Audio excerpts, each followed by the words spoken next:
La Haute Autorité de la Communication vous propose, mercredi 21h30, le débat de la présidentielle. Du jeudi 3 au 10 avril à 21h30, un candidat, un projet.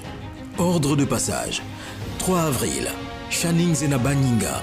4 avril, Alain-Claude Billy-Binzé. 5 avril, Thierry Yvon Goma. 6 avril, Alain Simplice Bungwere. 7 avril, Axel Stoffen Ibinga Ibinga. 8 avril, Brice Clotaire Oligui Nguema.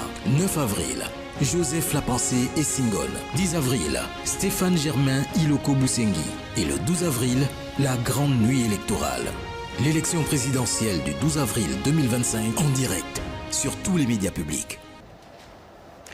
Un candidat, un projet. Ils sont 8, est-il besoin de le rappeler, à briguer la magistrature suprême et sous la houlette de la HAC, la Haute Autorité de la Communication, via la commission d'accès équitable des candidats, partis ou groupements politiques aux médias publics. Ils sont invités à vous partager leur vision. Merci pour votre fidélité renouvelée. Madame, Messieurs, bonsoir chez vous. Et pour cet acte 5, nous recevons le candidat Axel Stoffen Ibinga Ibinga. Bonsoir, monsieur le candidat. Bonsoir. Allez, tout de suite, je m'en vais donc vous présenter les journalistes qui m'accompagnent et qui vont vous poser les questions ce soir pour éclairer les Gabonais sur vos ambitions. Patricia Lydie Mouelé de Gabon Première sur les questions économiques. Bonsoir, monsieur le candidat. Bonsoir. Stéphane Nguema de l'Agence gabonaise de presse sur les questions politiques. Et puis Marielle Biogou de Gabon 24 sur la société. Axel Stoffen Ibinga Ibinga, vous êtes marié et vous êtes père de 6 enfants. Vous êtes né le 27 février 1981 à Port-Gentil. Vous êtes le digne fils de feu Georges Ibinga, originaire du département de Benje, province de l'Ogooué-Maritime, et de Charlotte Bouanga, originaire, elle, du département de Ndolou, province de Langounié. Alors, vous êtes un pur produit du système éducatif gabonais. Vous avez fait vos études primaires à l'école publique Saint-André de Port-Gentil. Vous avez obtenu votre certificat d'études primaires et votre concours d'entrée en 6e. Alors, vos classes secondaires, d'abord faites au lycée d'État de l'Estuaire, actuel Paul Idjenje Gunju, puis au lycée technique national Omar Bongo.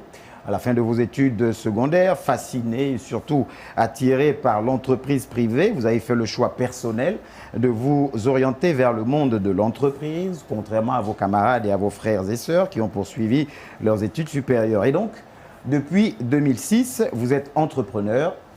Vous comptez aujourd'hui 19 ans d'expérience dans le monde des affaires, 19 années qui ont donc renforcé la conviction ferme que c'est l'entreprise privée et non pas l'administration publique qui est le moteur du développement d'un pays. Ces 19 années vous ont également permis de réaliser que les Gabonaises et les Gabonais ne sont pas suffisamment présents dans l'activité économique de leur pays, selon vous.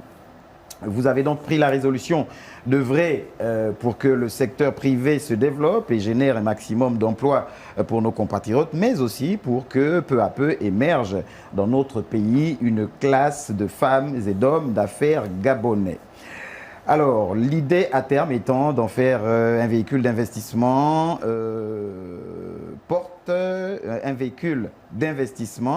porté donc par des entrepreneurs expérimentés pour soutenir les jeunes entrepreneurs et faire ainsi émerger une classe de femmes et d'hommes d'affaires gabonais suffisamment puissants pour impacter l'économie nationale. Est-ce que ce portrait de vous vous sied? Tout à fait, c'est le mien. Alors, la République au travail, c'est donc le titre de votre programme de société. Au-delà d'être un slogan, on va vous donner quelques minutes pour expliciter aux Gabonais votre vision, un programme autour de 9 axes, avez-vous dit, eux-mêmes reposant sur 9 piliers. En quelques mots, quelle est votre vision pour le Gabon? D'accord, déjà ce n'est pas un slogan, c'est le programme. Le slogan, c'est possible. C'est possible, c'est noté. Voilà. La République au travail, c'est au-delà d'un programme, c'est une vision. C'est une vision qui s'appuie sur une offre politique qu'est le programme, la République au travail. D'accord. De ce programme, là je suis dans les piliers, mais les piliers sont animés par une dynamique que j'ai dénommée la dynamique alternative. Nous allons impulser une dynamique alternative dans tous les axes que comporte ce programme, mais qui vont s'appuyer sur les piliers de cette dynamique alternative. dont le premier pilier est la vision, le deuxième, l'offre politique, c'est-à-dire le programme. Le troisième pilier, c'est la gouvernance. Lorsque nous sortons du troisième pilier, nous arrivons dans les principes d'État que nous avons identifiés, nous avons cernés. À savoir, il y a 3 principes d'État. Le premier principe d'État, qui est le 4e pilier de la dynamique alternative, c'est l'État régalien. Le deuxième principe d'État, c'est l'État-providence. Le troisième principe d'État, c'est l'État stratège. Lorsque nous sortons des principes d'État, nous arrivons dans les domaines de souveraineté. Nous sommes au 6e pilier, l'État stratège. 7e pilier, nous arrivons dans les domaines de souveraineté. À ce niveau, nous avons le 7e pilier qui est la souveraineté alimentaire. 8e pilier, la souveraineté énergétique, ainsi que ses ressources hydrauliques. Le 9e pilier, c'est la souveraineté économique. D'accord. Ceux-ci font les 9 piliers qui soutiennent les 9 axes de ce programme. D'accord. Alors, nous allons éplucher effectivement ces différents piliers qui commencent par la vision. Une question tout de même. Vous étiez déjà candidat justement à l'élection en 2023. Votre vision a-t-elle évolué? Ce programme, qu'est-ce qu'il a de différent par rapport à 2023? Justement. De plus, on va dire. Justement, ce programme manquait de... Lorsque je l'ai sorti en 2023, j'ai énoncé aux Gabonais des axes. Il y avait 9 axes. Mais 9 axes, pour que ça tienne, il faut des piliers. Un axe, pour qu'il tienne, il faut un pilier. D'où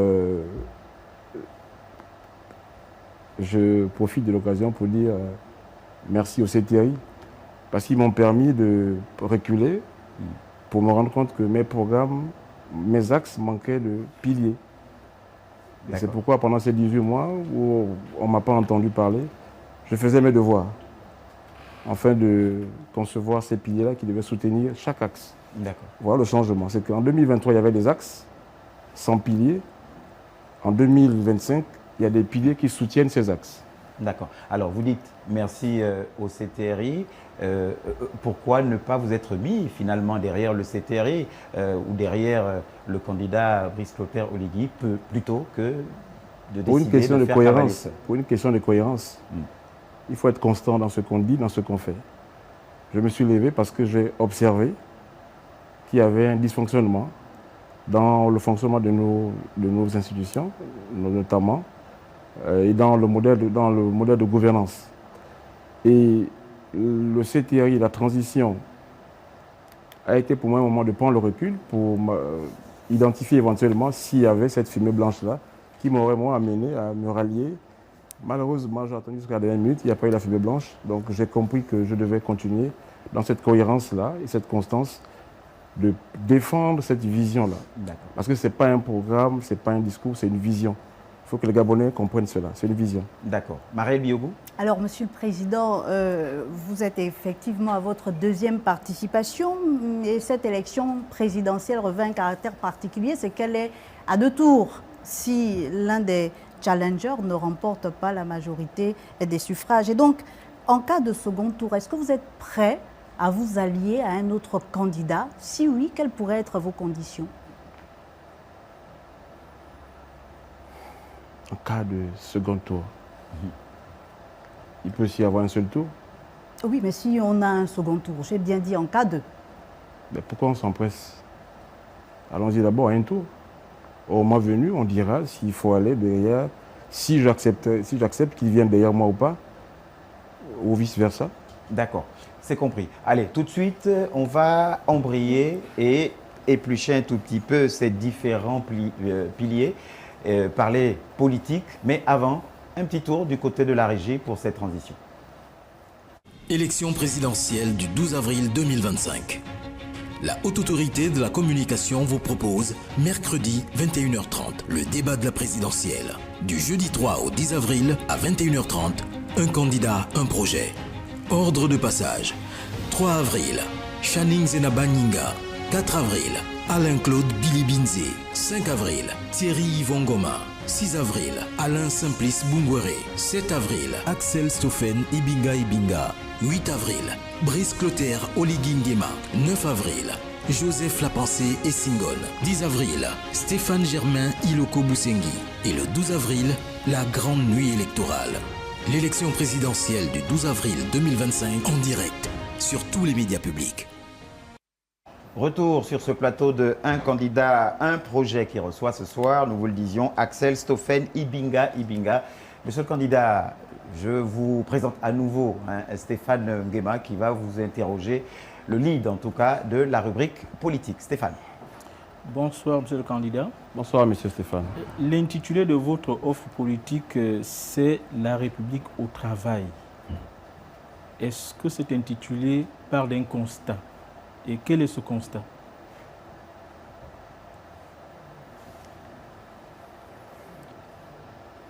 Le constat est qu'on ne travaille pas assez, on ne travaille plus assez. Je vais développer. Lors de mes échanges avec nos compatriotes, je fais une digression. Et dans celle-ci, je parle ainsi. En résumé, je constate, je suis né le 27 février 1981. Donc, 9 ans après ma naissance, il y a eu l'année 90 qui a amené le multipartisme dans notre pays, qui était censé instaurer la démocratie participative, des intelligences, de toutes les forces vives de la nation. Du récit que me font mes parents, amis et connaissances qui sont plus âgés que moi, parce que moi, à 9 ans, je n'avais pas encore la tête à la politique, c'est que les choses se passaient mieux avant. Si le pays a eu un vent de développement, c'était dans ces années-là. Il y a eu des grands chantiers, il y a eu des évolutions, le Gabon était admiré, apprécié, adulé. Et le constat est que hier 2023, 33 ans, j'ai fait ce constat que, en somme, 33 ans, de par mes 19 ans d'expérience dans le secteur de l'entrepreneuriat, on ne travaille pas, on ne travaille plus assez. Aujourd'hui, 35 ans, le constat est le même. On ne travaille pas assez. Raison pour laquelle je dis, je convoque la République. Je la convoque. Je dis, remettons-nous au travail. Et vous, président de la République, vous allez la remettre au travail, cette République, justement? Oui, c'est moi qui la convoque. Parce que justement, j'ai une vision. Cette vision, je l'ai articulée. Cette vision porte sur des axes qui touchent tous les domaines de la vie citoyenne, dont chaque axe, de façon transversale, trouve appui sur les 9 piliers. D'accord. Monsieur le candidat, pour se remettre au travail, il faut d'abord aimer le travail. Vous savez que lorsqu'on veut faire quelque chose, il faut d'abord l'aimer. Comment vous allez amener les Gabonais à aimer le travail? Déjà, il faut comprendre que c'est une bonne question. Nous avons un problème et il y a un préalable pour que cette vision soit intégrée, pour que le signal que je mets lorsque je parle du programme La République au travail, pour que ce signal-là soit reçu par chaque Gabonais, il faut qu'il soit au bon endroit. C'est comme une antenne parabolique. Elle est censée être installée à une direction bien précise. Si vous la placez en dehors, il n'y a pas de signal, le signal ne parvient pas et il n'y a pas d'image à la télévision. L'image est comme la vision dont je parle. Donc il faudra que les Gabonaises et les Gabonais soient au bon endroit. Ce bon endroit, c'est quoi? C'est dans la mentalité. Je vais devoir pousser les choses, pousser les lignes. Déjà, le premier chantier qu'il y a, c'est d'abord dépolitisation des consciences citoyennes. Parce que la politique du Gabon est devenue comme un parfum. Tout le monde sent ce parfum-là. Ça, on va commencer par ça. On va laver, d'accord, on va enlever ce parfum-là. Si ça ne quitte pas, ben, on prendra du javel pour que ça parte complètement. De là, je pourrais les positionner là où il faut pour qu'ils reçoivent le signal de la vision de ce programme que je porte. D'accord. Et nous sommes justement sur la rubrique politique, et pas l'un de vos piliers, le 4e, je pense, c'est l'État. Vous parlez de la gouvernance politique également, qui est l'un de vos piliers. C'est le 3e pilier. Voilà. Et donc, vous dites que le modèle de gouvernance va s'appuyer sur la notion de séparation des pouvoirs, marquant la rupture avec des conceptions autoritaristes. Oui. Qu'allez-vous faire exactement? Moi, je ne veux pas être... Vous marquez la séparation des pouvoirs. Je veux avoir des bornes. Je veux avoir des limites pour éviter que je ne dérape. Je veux pouvoir être rappelé à l'ordre dans ce que je dois faire, ne pas faire. Par qui? Même par les institutions qui seront mises en place. Je veux ça. Je veux ça. Seul, je peux me tromper. Mais à 3, à 4, on ne peut pas se tromper. Si je décide de gouverner par la vision que je porte, je décide d'aller tout seul, décider tout par moi-même, où je ne rends compte à personne, il y a de fortes raisons que j'amène le pays dans un mur. Vous comptez revisiter la Constitution? C'est naturel. C'est naturel. Qu'est-ce qui vous gêne? Qu'est-ce qui gêne dans la Constitution? J'ai dit je veux des bornes, je veux des limites, je veux des marqueurs. J'espère que là, à ce niveau, on se comprend. Au niveau des institutions, en fait, comment prévoyez-vous gérer, gouverner les institutions? L'Assemblée nationale, le Sénat, la Cour constitutionnelle. En fait, quelle est votre vision par rapport à ces institutions? Déjà, vous les maintenez en l'état? Déjà, je dis, je convoque la République. La République, ce n'est pas un seul homme. C'est un ensemble d'institutions. Derrière ça, il y a des hommes. Malheureusement, je dis, nous avons fait un faux procès à nos institutions. Elles ne parlent pas. Les pauvres. Elles n'ont même pas eu d'avocat. Pour dire que ce n'est pas moi, ce sont ces hommes-là qui m'ont décousu, recousu, décousu, recousu. Elles ne parlent pas. On les a fait asseoir au banc des accusés. On les a pointés du doigt. Les hommes sont restés tapis sous les parasoleils. Elles n'ont pas été inquiétées. Donc, de là, je dis, la République, c'est un ensemble d'institutions dont on parle ici. Ça veut dire que derrière ça, il y a un ensemble, il y aura des hommes. Ce n'est pas moi seul qui va gouverner. Monsieur le candidat, vous disiez tout à l'heure au niveau de la gouvernance des institutions que vous mettrez des bornes. Mais quels seront les critères de choix des gens qui vont diriger ces institutions si vous êtes élu? Est-ce que vous avez un portrait robot? Est-ce que vous avez des critères de choix pour ceux qui vont gérer les institutions? Tout à fait. Stéphane, parlez plus fort, s'il vous plaît. Ah oui. Je demandais quels sont les critères des personnalités, des personnes qui vont diriger les institutions qui seront sous votre mandature. Les principaux critères sont l'éthique, la probité et les valeurs morales. Ça, c'est les principaux. Et après, derrière, il y a d'autres enjeux qui vont s'ajouter, mais c'est principalement ça. Au niveau de la justice, vous dites dans votre programme que vous prévoyez la mise en place d'un conseil supérieur de la magistrature par juridiction. Et c'est-à-dire que vous ne serez pas président du conseil supérieur de la magistrature au niveau de la justice? Non. Pour ma part, ce n'est pas nécessaire. Il faut... Moi, je défends la responsabilité individuelle et collective. C'est une république. Elle n'appartient pas à un individu. Chacun à son niveau doit être conscient de la responsabilité qu'il incarne, qui lui importe. D'où je dis, je défends ce principe de la responsabilité individuelle et collective. Ce que je fais, je dois être conscient de l'impact positif comme négatif que cela peut avoir sur la collectivité. D'où tout à l'heure, je dis, les valeurs vont être principalement l'éthique, la probité, l'éthique la morale.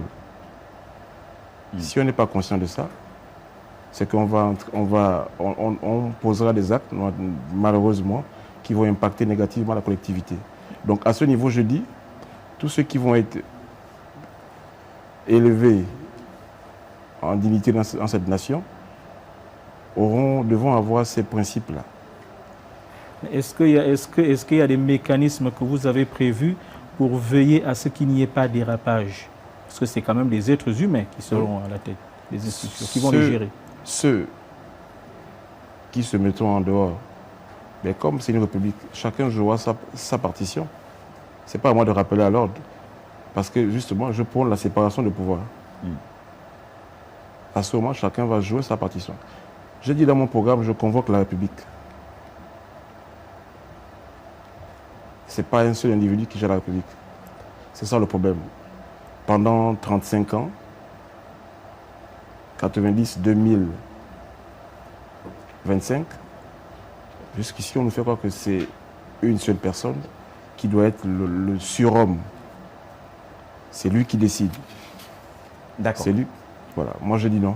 Patricia Lydie-Mollet, vous voulez... Alors, Monsieur le Président, nous revenons sur ce modèle de gouvernance que vous évoquez. Alors, vous dites dans votre programme, il y aura plus de pouvoir, plus de responsabilités concernant les administrations déconcentrées.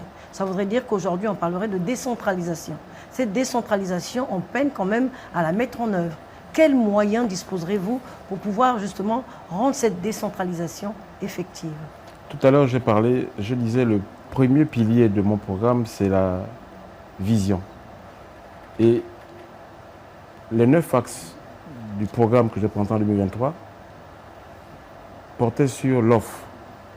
L'offre politique qu'est aujourd'hui la République au travail.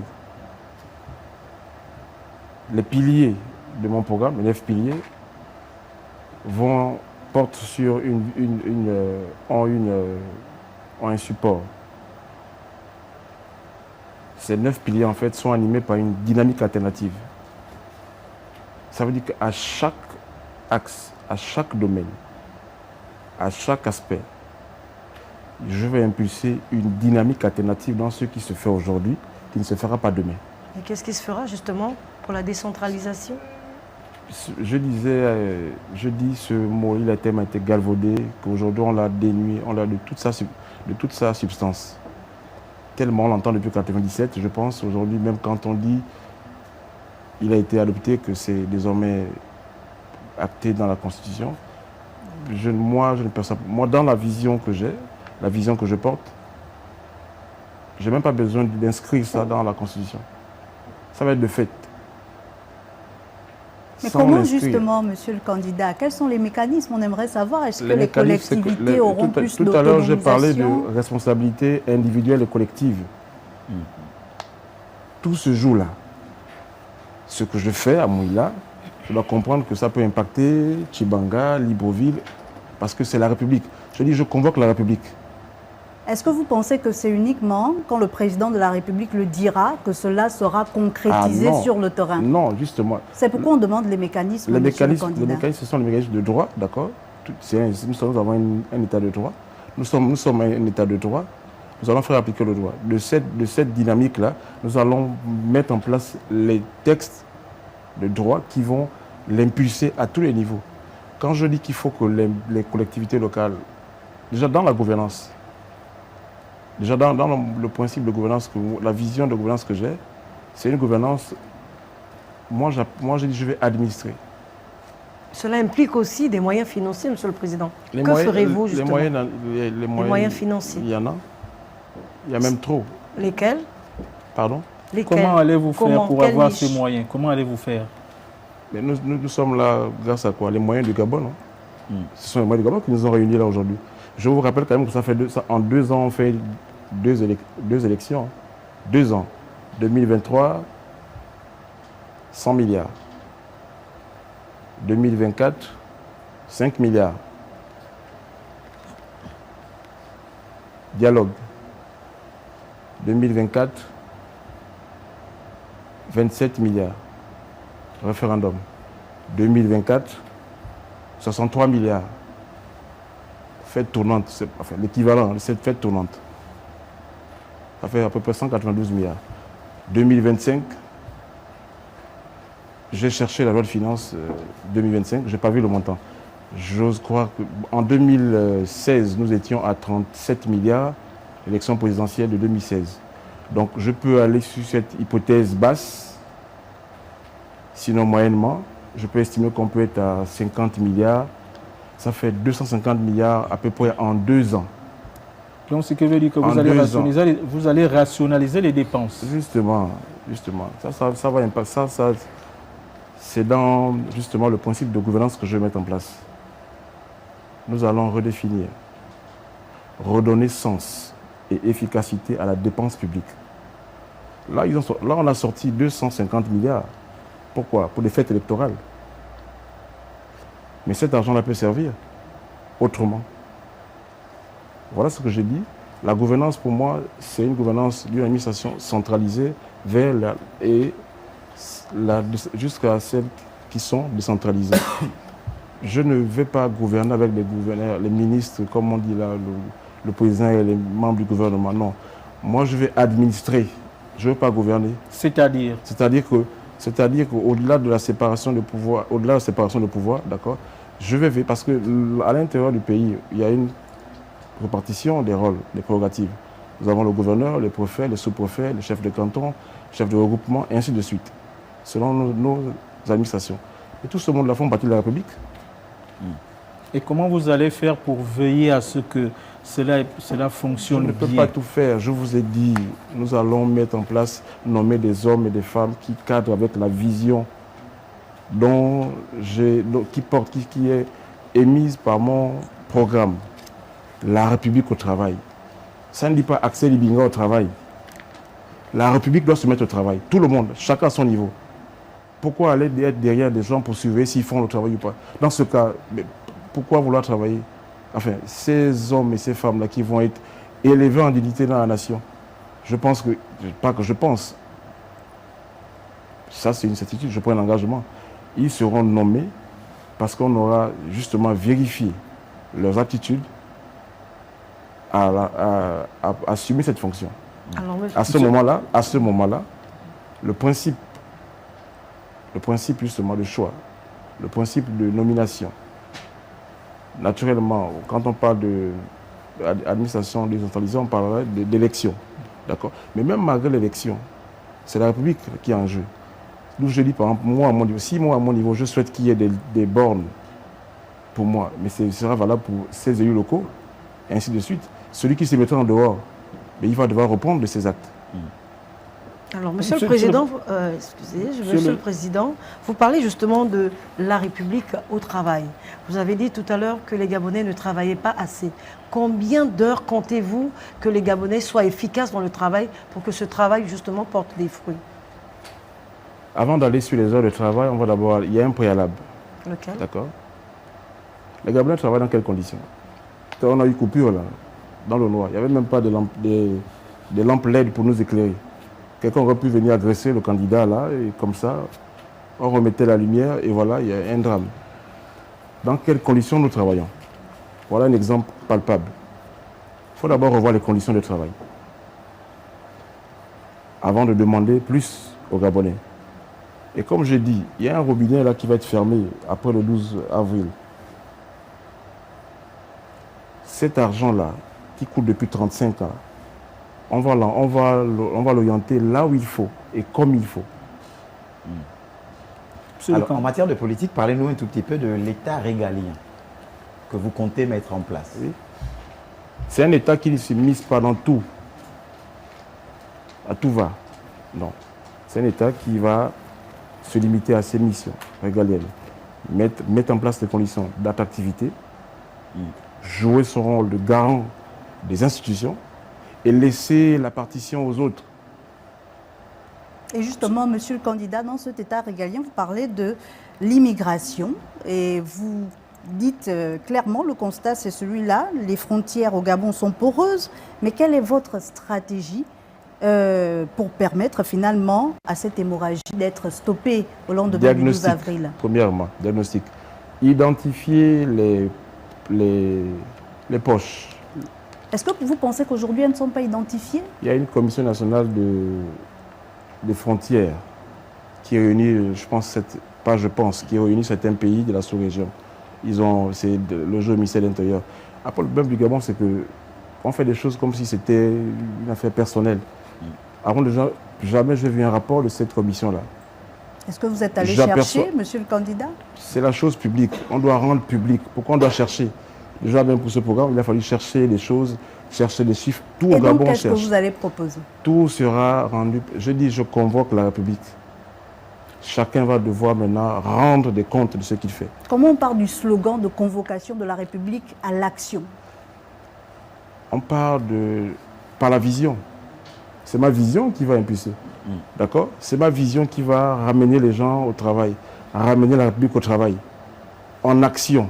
Parce que je dis, les 9 piliers de mon programme qui sont rajoutés pendant les 18 mois de CTRI, c'est un moteur V12 qui va impulser une dynamique dans chaque secteur, à tous les niveaux. Alors, une vision donc qui va stopper ces frontières poreuses, une vision qui va mettre en place une diplomatie agissante.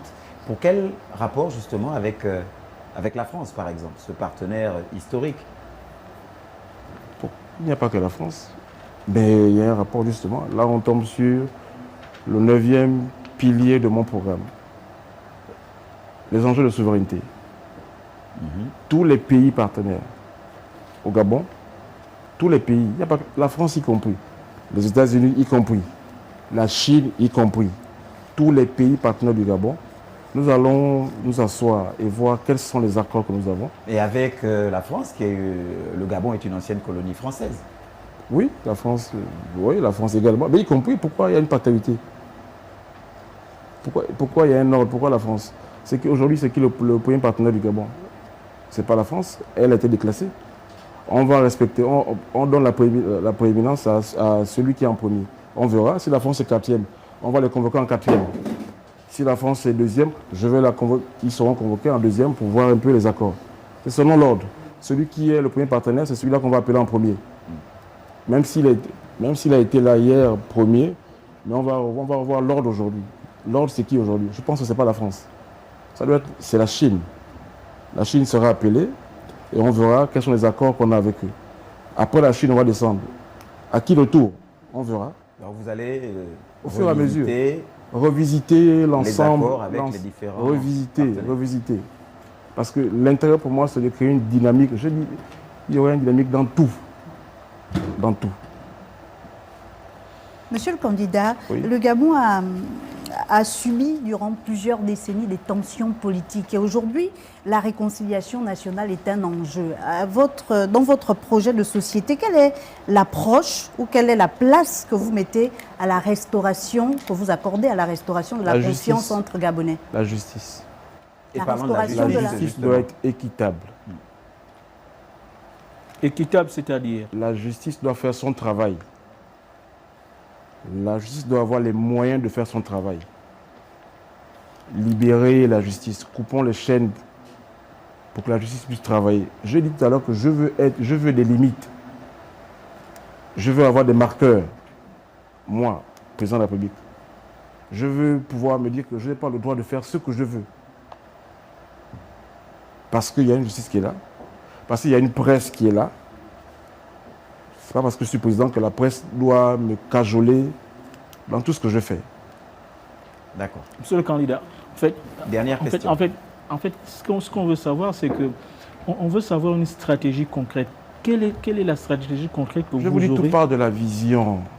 Oui, en fait, nous sommes là aujourd'hui parce qu'il y a une vision. Oui, en fait, concrètement, si vous voulez une justice indépendante, oui, la population veut une justice indépendante. Naturellement. Qu'est-ce que vous allez faire? Dites aux populations ce que vous allez faire. Oui, concrètement, pour que la justice soit indépendante. Premièrement, il faut d'abord diagnostiquer. Est-ce qu'elles ont toutes les ressources pour travailler? Est-ce qu'elles travaillent dans des conditions? Moi, je sais que non. Parce que je vais de revoir tous les départements. Hein. Non, c'est pas du tout. Pas que la justice. Non, il n'y a pas que la justice. Ce projet est chiffré. Non, ce programme est chiffré. C'est un programme. S'élève à combien? Ce programme est chiffré. On avance. Ce D'accord. programme est chiffré. Dernière proposition. Le programme est chiffré. Oui. On Donc ça avance. veut dire que chaque axe, d'accord. Non, il demandait comment. Je dis, Allez-y. nous allons d'abord diagnostiquer. Pour que notre justice soit efficace, il faut bien que justement, là aujourd'hui, pourquoi on vous demande votre travail aujourd'hui, que vous faites ce soir-là, il fallait bien qu'on mette dans des conditions, qu'on vous donne des micros, qu'on vous donne des, je ne sais pas moi, qu'on vous maquille, peut-être même des vêtements, parce qu'en principe, j'espère que la Gabon Télévision a prévu pour vous une loge pour vous habiller, c'est au cas où. Il faut bien les conditions, d'accord? Secret professionnel. Sans conditions, ce n'est pas un secret, c'est le service public. On doit tout mettre en place, d'accord? Sans conditions de travail, vous ne pouvez pas être assis là, monsieur. Donc c'est la même chose à tous les niveaux, avant de réclamer, dans ma dynamique alternative, avant de réclamer des choses, parce que je ne veux pas qu'on dise, monsieur le président, vous voulez qu'on fasse ça, mais alors que nous n'avons pas de conditions. Donc avant de leur exiger cette dynamique que je veux là, je dois m'assurer que les conditions dans lesquelles ils travaillent, tout est réuni. Et toutes ces D'accord. conditions, vous les Alors, mettrez en place quand? Est-ce que ça prendra 1 an, 2 ans Je ou le vous ai premier dit qu'en 2 septennat? ans, on a sorti 250 milliards. Puisque c'est un robinet qui va être fermé. Et là, c'est en 2 ans. Mais je vous dis, ça fait 35 ans que ce robinet coule. Vous pensez qu'il n'y a pas d'argent au Gabon? L'argent y est. Donc tout le monde sera arrosé pour qu'il y ait des conditions de travail dans tous les secteurs de l'administration gabonaise. D'accord. Allez, on parle argent, on va parler économie. Et justement, vous avez des piliers qui concernent l'économie. Vous parlez de souveraineté économique. Ce sera après la transition. Élection présidentielle du 12 avril 2025. La Haute Autorité de la Communication vous propose mercredi 21h30 le Ibinga Ibinga. 8 avril, Brice Clotaire Oligui Nguema. 9 avril, Joseph Lapensée et Singol. 10 avril, Stéphane Germain Iloko Boussengi. Et le 12 avril, la grande nuit électorale. L'élection présidentielle du 12 avril 2025 en direct sur tous les médias publics. Un candidat, un projet. Et nous sommes toujours avec Axel Stoffen Ibinga Ibinga et on va évoquer les questions économiques. C'est avec Patricia Lydie Mollet. Alors, vous avez ce pilier, l'un des piliers où vous parlez de souveraineté économique. Qu'entendez-vous par là? Allez. Un pays doit être souverain. Notamment quand je parle du travail, c'est une république d'abord qui est souveraine, dont elle n'a pas besoin d'aller, dont elle n'est pas attachée par ses ambitions, ses velléités d'indépendance et surtout de développement pour sa population.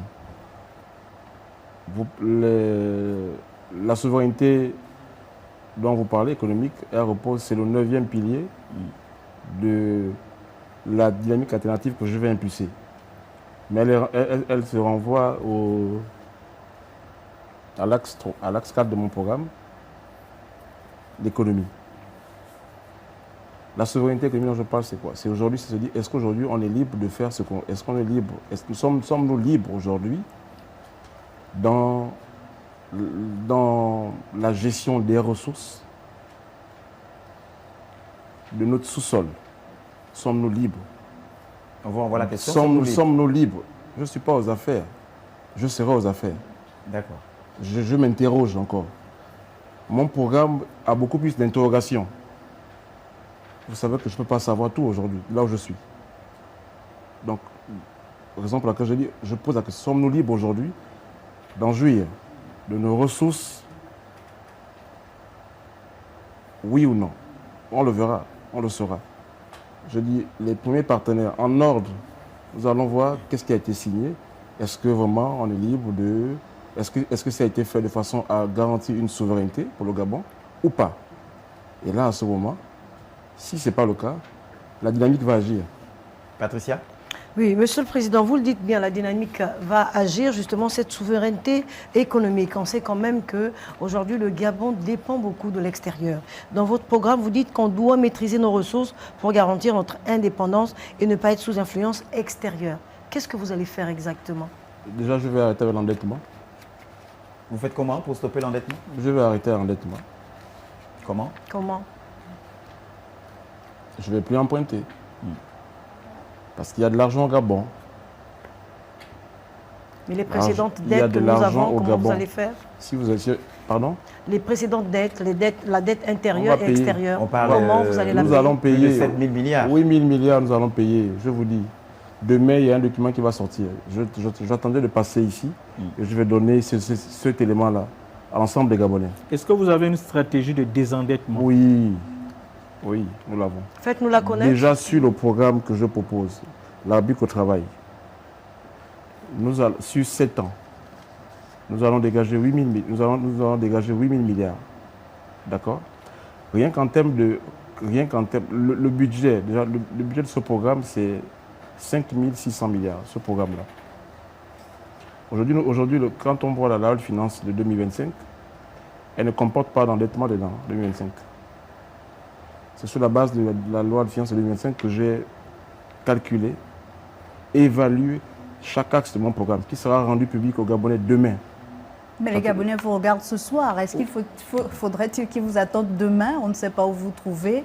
Dans quel quartier vous serez? Est-ce que c'est dans la capitale gabonaise ou à l'intérieur du pays? Vous avez une tribune ce soir. Oui. Est-ce qu'il faudrait qu'ils s'endorment comme ça sans savoir? J'ai dit, j'ai évalué le budget, d'accord? Je l'ai évalué. Non, mais ils le sauront. Nous allons en parler là, d'accord? C'est plusieurs axes. Je dis ce budget, il est chiffré, d'accord? J'ai chiffré ce programme.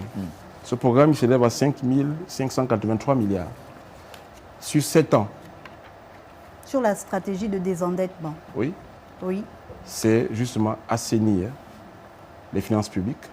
Comme tout à l'heure je l'ai dit au début, nous allons redonner sens et efficacité à la gestion des finances publiques.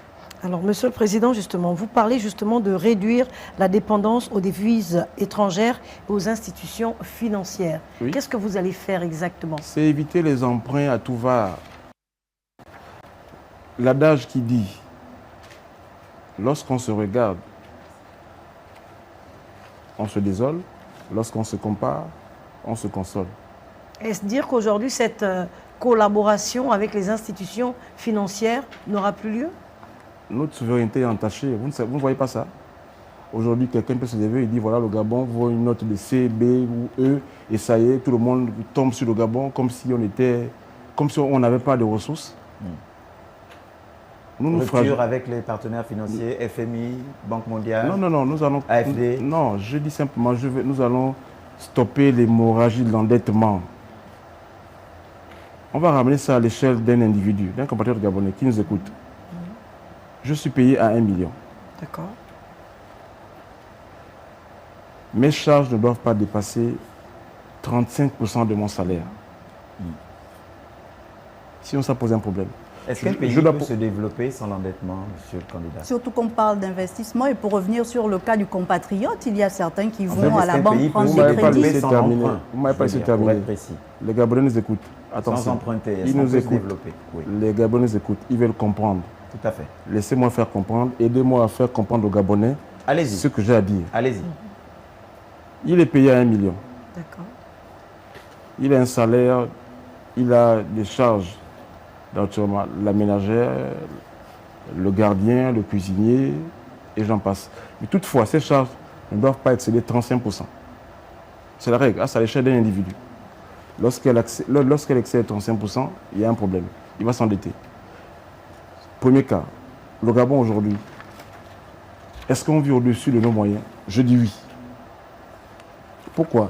Parce que certains ont choisi d'être dans leur zone de confort. Ce compatriote qui est payé à 1 million, s'il a un projet où il a besoin de financer il a besoin de 3 millions pour financer son projet, il faut que dans ce cas, il fasse une épargne. Il revoit son train de vie, d'accord? Il décide de mettre en épargne bloquée 250 000 francs par mois. Il va laisser passer la ménagère, le gardien et autres. Il va d'abord se serrer la ceinture. En mettant 250 000 francs par mois, en une année, il a 3 millions. Sans emprunt. Sans emprunt, il a 3 millions qu'il a pu mettre dans un compte séquestre ou dans un compte bloqué. Il n'est pas bloqué. En une année, il a 3 millions. Et là, il peut investir sans aller s'endetter. C'est une approche, monsieur le candidat. C'est une approche et c'est celle-là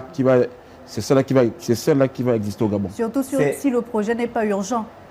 Ça n'a rien à voir. L'urgence, c'est quoi? Le fonctionnement. Mais justement, il faut savoir se serrer la ceinture. Quand on sait où on veut aller, quand ce qui va de loin mélange sa monture, l'adage le dit, d'accord?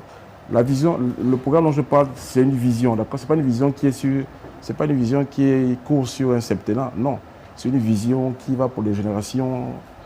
Si on prend votre exemple, le compatriote qui serait payé à 1 million, 1 million aujourd'hui, je ne sais pas véritablement si c'est... Ne vous limitez pas, si vous voyez le principe d'action. Vous voyez le principe d'action, ne voyez pas le montant. Oui. J'aurais pu dire qu'il est payé à 2,5 millions et il a un projet de 20 millions. Mais on ne va pas choquer l'opinion, d'accord? Aujourd'hui, pour avoir 1 million étant fonctionnaire, sont les Gabonais, pour avoir 1 million étant fonctionnaire, malgré la catégorie A1, il faut attendre au moins 15-20 ans. Sinon, d'accord? C'est pourquoi je reste sur 1 million. Je ne veux pas choquer l'opinion. Alors, donc, ne voyez pas le montant, vous voyez le principe d'action. D'accord. Monsieur le Président, dans votre programme, vous parlez également de transformation. Alors, vous promettez justement de transformer localement nos richesses naturelles pour créer plus de richesses. Mais concrètement, quelle industrie pourrez-vous mettre en place pour pouvoir attirer les investisseurs? Puisque vous parlez de richesses naturelles à transformer. Déjà, mon programme, il a pour ambition, il n'est pas d'attirer les investisseurs.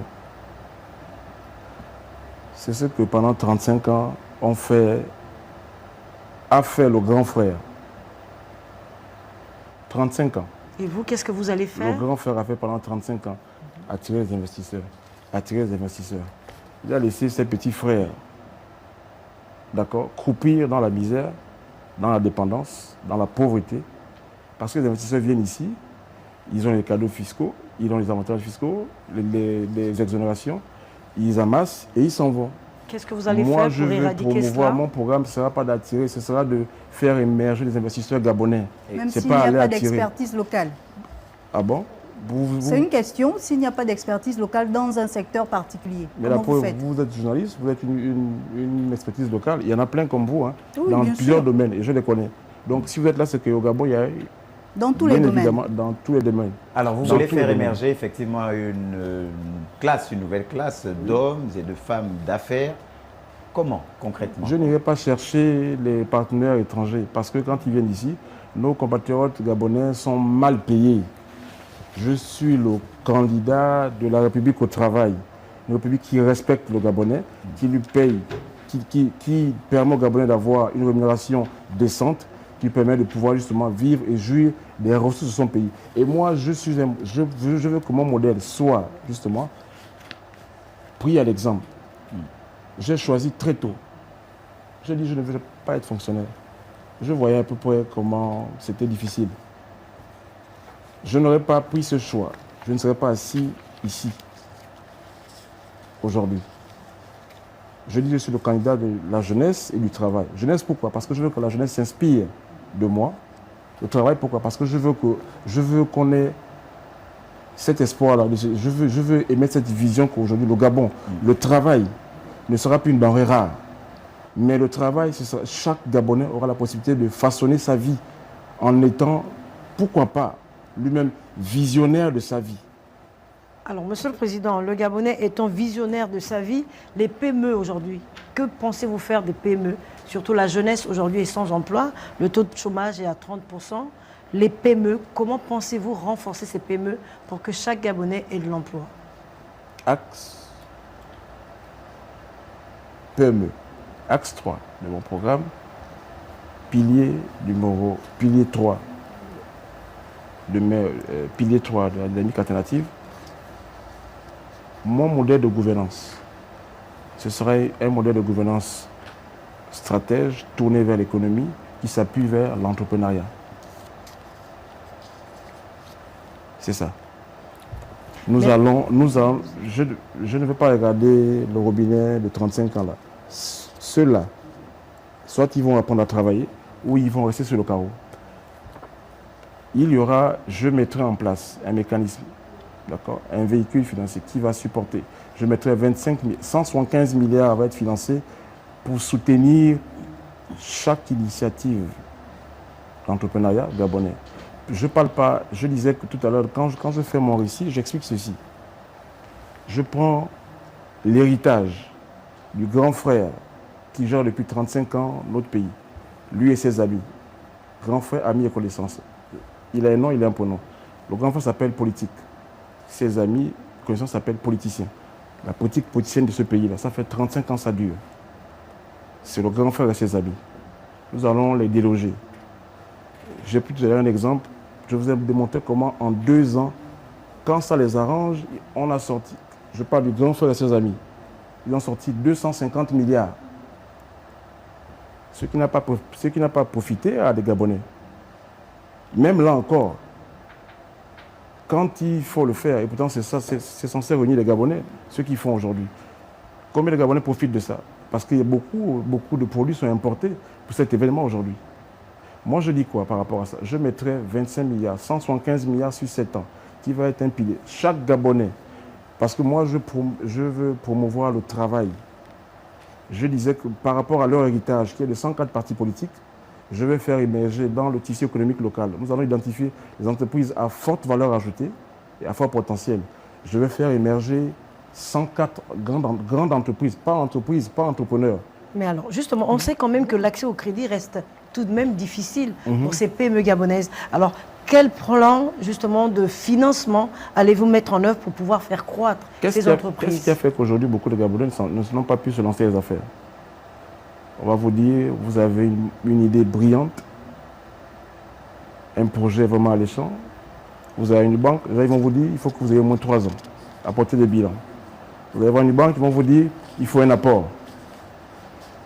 Et vous savez, les banques commerciales, nous avons des banques commerciales, pas de banques de développement. Même la nouvelle, là, c'est une commerciale. Elle n'est pas une banque de développement. Celle qui est née il y a quelques mois, là, c'est une banque commerciale. L'offre bancaire n'est pas assez étoffée. Qu'est-ce que vous proposez? Des banques de développement? Oui, on avait une. Le grand frère et ses amis l'ont tué, la BGD. On avait une. Vous allez remettre en place, vous l'allez exhumer, la BGD? La question ne se pose pas aujourd'hui parce que pour l'instant, je vais d'abord redonner, impulser une dynamique dans le tissu économique. Je disais que nous allons identifier dans l'environnement économique du Gabon 104 entreprises que nous allons faire grandir pour venir faire face, on va dire, contrer l'héritage désolé de la gouvernance de 35 ans du grand frère et ses amis. Comment je ferai ça? Je dis, je mettrai 25 milliards. Quel sera le mécanisme? Ces 25 milliards serviront à chaque entreprise d'aller prendre des emprunts dans les banques commerciales, dont on ne leur demandera plus de garantie. Ce sera pour chaque Gabonais qui a un projet d'entreprise, qui sera porteur de développement et d'emploi. Il pourra bénéficier de ça. Et cette commission-là, pour attribuer, pour donner à chaque Gabonais la possibilité d'avoir ce soutien, en fait, sera ouverte, transparente. On fera ça aux yeux de tout le monde. Ça veut dire que vous allez réformer les banques commerciales qui existent déjà? Non. Moi, je viens soutenir mes compatriotes qui ont la vision que moi j'ai eue. Je viens les soutenir. Le grand frère a soutenu ses amis pendant 35 ans. Moi, je vais soutenir mes amis pendant les 7 ans. Monsieur le candidat, il y a un fait concret. Vous avez l'Agence nationale de promotion des investissements qui est là. L'ANPI, oui, qui nous sort chaque année une liste, un nombre d'entreprises créées. Voilà. Oui. Mais il se trouve que ces entreprises-là, ces entreprises qui sont créées, ceux qui les créent n'ont pas de moyens, n'ont pas de capacité pour accéder au financement. Et voilà pourquoi je dis... Si par exemple vous avez des milliers de Gabonais qui n'arrivent pas à accéder au financement, qu'est-ce que vous prévoyez, par exemple, pour ce cas de figure? Mais je vous dis que je prévois 175 milliards. Comment ils vont faire pour y accéder? 175 milliards. Quels sont les critères? Les critères seront... Déjà, l'ANPI, son fichier, il est biaisé. Je connais, par exemple, des amis qui ont commencé avec moi en 2000... par contre, j'ai commencé en 2007. Ils étaient là avant moi. Ils ont fermé. Jamais ils ont fermé. C'est resté comme ça. Lorsqu'on va, parce que l'ANPI, il faut qu'on aille voir réellement les chiffres annoncés là. Est-ce que ce fichier-là, il est propre? Je peux vous dire qu'il n'est pas propre. Pourquoi? Parce qu'il y a beaucoup d'entreprises qui sont mortes. D'autres même naissent mornées. Comme vous dites, par exemple, faute de financement, elles arrêtent, mais le chiffre augmente chaque année. On ne prend pas le temps de nettoyer. La politique d'identification des entreprises qui ont pignon sur rue, elle s'est arrêtée. Je crois qu'aujourd'hui, un bon nombre d'entreprises, un bon nombre sont soit dans le sac, dans les tiroirs, sous les lits, dans les maisons. Mais pourtant, ces entreprises-là sont comptabilisées dans le fichier de l'ANPI. Mais c'est par faute de financement, monsieur. C'est pourquoi je dis, moi je viens pour eux. Alors, est-ce qu'on Je peut ne viens savoir pas pour le grand justement... frère et ses amis, je viens pour eux. Je vais mettre premièrement, le premier mandat, 175 milliards qui va servir de garantie. On ne leur demandera plus de garantie. Je dirais ce sont je suis là pour eux. Je prends une gouvernance stratège tournée vers l'économie qui s'appuie vers l'entrepreneuriat pour créer de l'emploi et de la richesse. Je ne regarde même pas l'administration parce qu'ils n'ont pas vocation à créer de la ressource. Ils ont vocation à créer les conditions. Et moi, je vais créer ces conditions.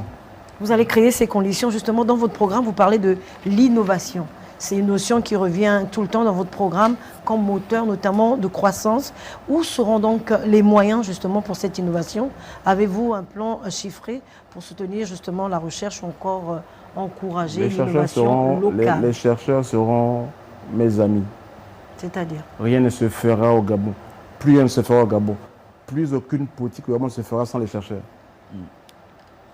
Pendant 35 ans, le grand frère et ses amis ont mené des politiques politiciennes en écartant les chercheurs. Nous serons voisins. Si nous allons mener une politique agricole, on appellera les chercheurs. Si nous allons mener une politique dans l'éducation, on appellera les chercheurs. Ce seront eux d'abord. Ils vont travailler, ils vont nous dire, parce que quelque part, ils sont payés quand même pour ça. Ils ont une prime de 900 000 par mois, je pense, les chercheurs, en plus de leur salaire. Il faut bien encore que là, la prime, c'est vrai, est-ce qu'aujourd'hui les conditions sont réunies? Ont-ils toutes les conditions pour pouvoir justement faire des recherches? Parce que là aussi, je dis, avant de demander plus, il faut mettre des conditions pour que ces derniers puissent justement nous apporter des solutions.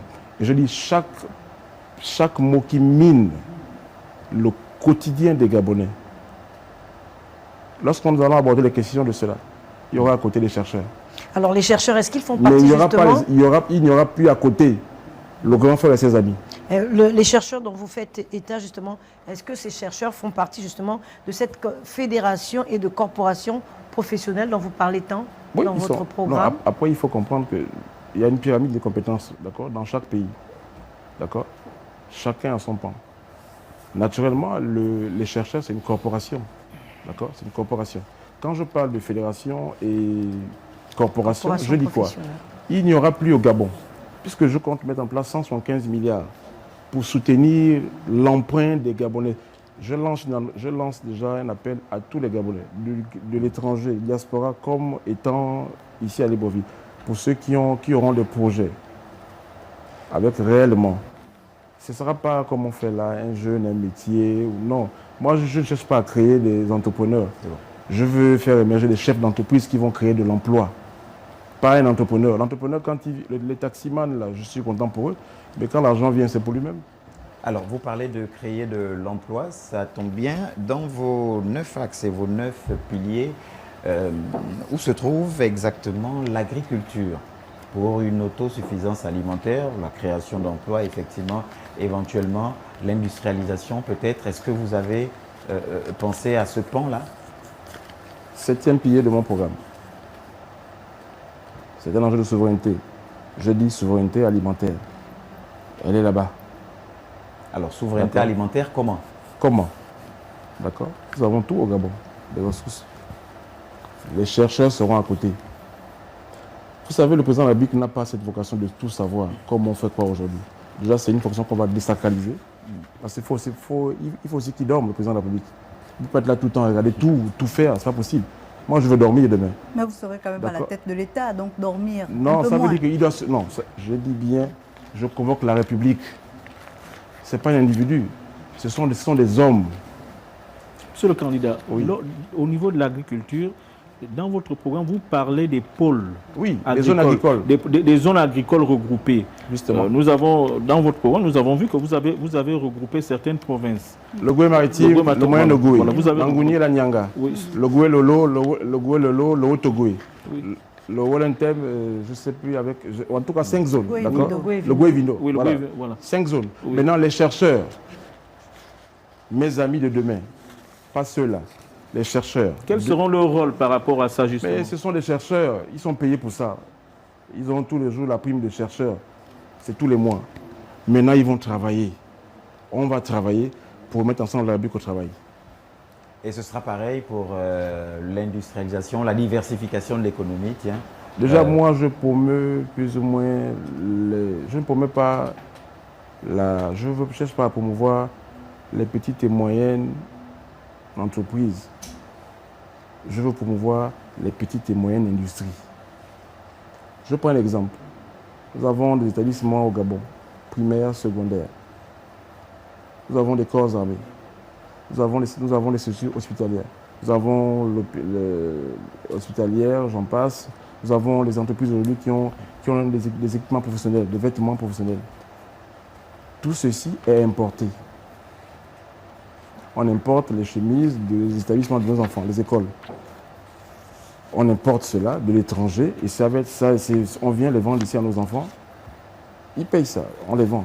Moi je dis quoi? Ça va s'arrêter.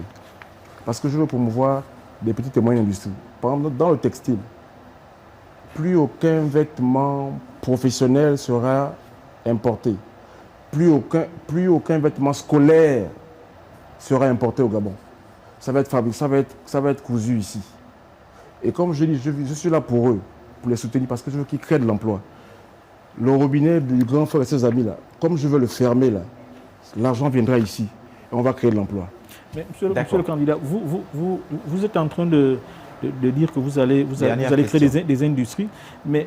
Petite et moyenne industrie. Oui, petite et moyenne industrie. Vous allez créer ça comme... Est-ce que vous aurez besoin de l'appui des partenaires extérieurs? En fait, comment vous allez faire? Comment vous allez faire? Quand ils ont organisé les élections, là, ils ont eu besoin d'avoir l'appui des partenaires. Par exemple, pour construire les usines, pour construire les usines, par exemple, comment vous allez faire? Les industries. Les industries? Oui. Pour construire une usine? Non, construire les industries. Oui. Oui. Les chercheurs? Les construire les industries, c'est-à-dire, je ne comprends pas. Mais les industries, c'est des... Mais je vous dis que je mets de l'argent.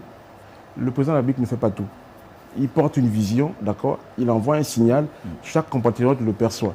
Je dis que dans l'environnement économique du Gabon, les Gabonais, il y a des intelligences confondues dont vous n'avez même pas idée.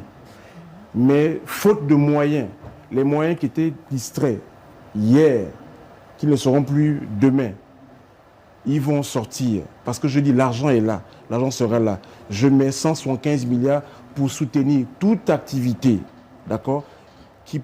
Toute activité qui pourra être logée dans le cadre des petites et moyennes industries ou qui pourra permettre d'émerger ces entreprises, ces grandes entreprises pour créer de l'emploi et de la richesse. Ils ont des idées, il y en a. Moi, j'en connais des amis qui ont arrêté parce que faute de moyens. Mais je leur dis aujourd'hui, les gars, dépoussiérer les projets. D'accord. Quelle place occupe la pour vous compétence est locale. Patricia, dernière question. Alors, quelle place occupe pour vous l'économie informelle, Monsieur le Président, dans votre programme? L'économie informelle, je vais l'endiguer.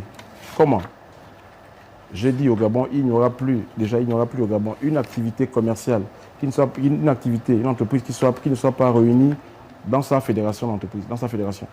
Il n'y aura plus ça. Si vous êtes boulanger, vous devez appartenir à la Fédération des boulangers du Gabon, premièrement. Si vous êtes loueur de véhicules, vous devez être affilié à la Fédération gabonaise des loueurs de véhicules, premièrement. De là, on saura qui fait quoi. Maintenant, lorsqu'on remarquera ceux qui sont à l'extérieur, c'est faute de moyens qui sont à l'extérieur. Qu'est-ce que je vais faire? Je vais créer des CSP. C'est quoi un CSP? Centre de services partagés. Le jeune Gabonais qui a du talent, qui est mécanicien, mais qui n'a pas les moyens d'avoir l'outillage, l'outil mécanique, nous allons mettre en place des CSP par commune, département. Ça veut dire que ce CSP, c'est quoi? C'est un hangar avec tous les équipements, où il y aura plus ou moins un régisseur. Alex, pas Axel, Alex, il est mécanicien.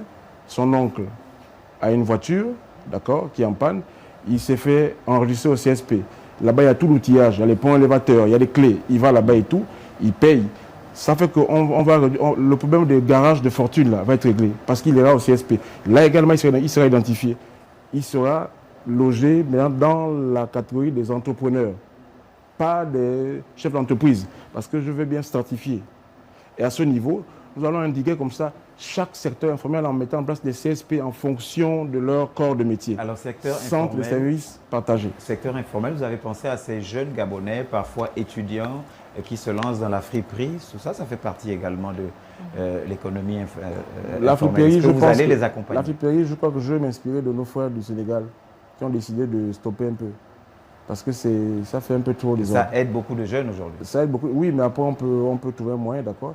C'est aussi comme si on venait déverser dans nos pays. Vous savez, est-ce qu'aujourd'hui, on arrive à consommer tout Nous à fait parlons bien qui de arrive? jeunes Gabonais. Hein.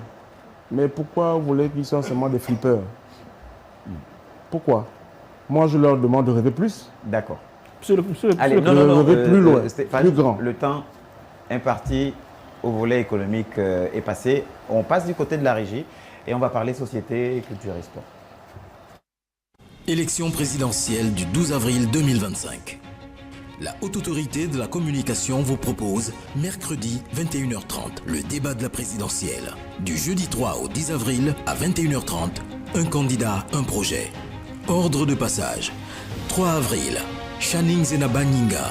4 avril, Alain-Claude Bilibinze. 5 avril, Thierry Yvon Goma. 6 avril, Alain Simplice Bungwere. 7 avril, Axel Stoffen Ibinga Ibinga. 8 avril, Brice Clotaire Oligui Nguema. 9 avril, Joseph Lapensée Essingol. 10 avril, Stéphane Germain Iloko Boussengi. Et le 12 avril, la grande nuit électorale. L'élection présidentielle du 12 avril 2025 en direct sur tous les médias publics. Un candidat, un projet. Nous sommes toujours avec Axel Stoffen Ibinga. Et nous allons parler social. Justement, vous avez un axe prioritaire, la famille. Avec vous, Marielle Biot. Oui, Martial, avant d'arriver sur la famille, on commencera peut-être par la vie chère. Et dans votre projet de société, vous proposez une prospérité partagée. C'est bien cela, monsieur le candidat. Mais alors, un obstacle se dresse, celui du coût très élevé de la vie. Il ne suffit pas d'avoir un emploi pour y échapper. Vous conviendrez avec moi. Que proposez-vous pour améliorer le pouvoir d'achat des Gabonais?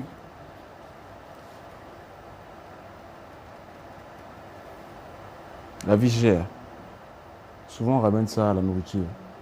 Il y a le logement, il y a le transport.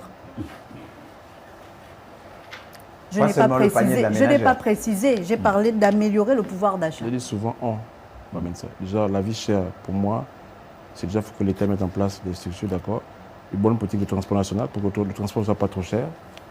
Il faut que l'État, d'accord, puisse également revoir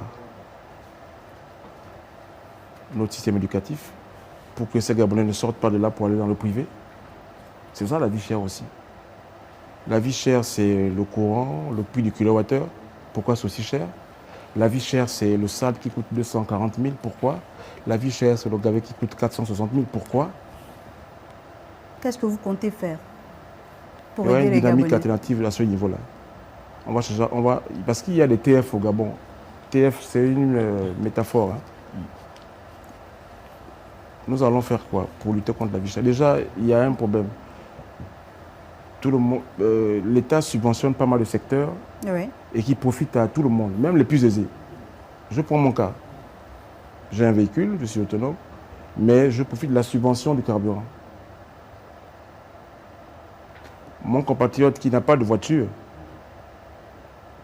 qui ne paye pas le carburant à la pompe, d'accord, lui, il ne sent pas ça vraiment, parce qu'en plus, l'État, par rapport à la politique nationale du transport, ça ne marche pas. Est-ce que vous comptez arrêter avec les subventions? Oui, on va réguler ça en fait. Il y a la subvention sur la farine de blé par exemple. Oui. Le coût du pain pourrait augmenter. Vous luttez contre la vie chère en supprimant certaines subventions? Non, On aimerait comprendre j'ai pris l'équation. l'exemple du carburant.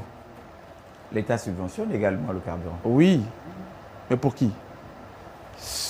Ces messieurs-là qui roulent en grosse mécanique, V8, V12, l'État subventionne leur carburant.